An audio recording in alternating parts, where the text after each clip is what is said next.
एक जंगल में एक हाथी और एक बकरी रहते थे। दोनों बहुत पक्के दोस्त थे। दोनों साथ में मिलकर हर दिन खाने की तलाश करते और साथ में ही खाते थे। एक दिन दोनों खाने की तलाश में अपने जंगल से बहुत दूर निकल गए। वहां उन्हें एक तालाब दिखाई दिया। उसी तालाब के किनारे एक बेर का पेड़ था। बेर का पेड़ देखकर हाथी और बकरी बहुत खुश हुए। वो दोनों बेर के पेड़ के पास गए। फिर हाथी ने अपनी सूंड से बेर के पेड़ को जोर से हिलाया और जमीन पर ढेर सारे पके हुए बेर गिरने लगे।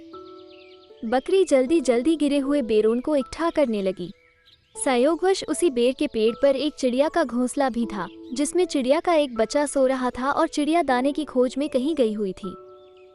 बेर का पेड़ जोर से हिलाने के कारण चिड़िया का बच्चा घोंसले से बाहर तालाब में गिर पड़ा और डूबने लगा।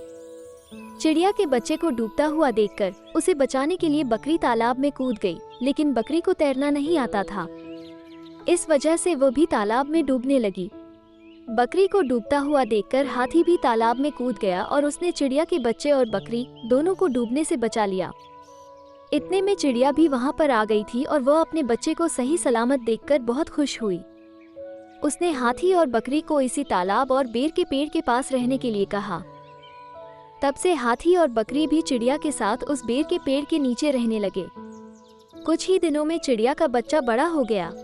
चिड़िया अपने बच्चे के साथ जंगल में घूम कर आती थी और हाथी और बकरी को जंगल में किस पेड़ पर फल लगे हैं इसकी जानकारी देती थी। इस तरह हाथी, बकरी और चिड़िया मजे में रहते और खाते पीते थे। इस कहानी से हमें ये सीख मिलती है कि हमें किसी का बुरा नहीं करना चाहिए। अगर हमारी गलती से किसी को परेशानी होती है तो उस गलती को सुधारना चाहिए और मनमुटाव दूर करते हुए एक दूसरे की मदद करनी चाहिए।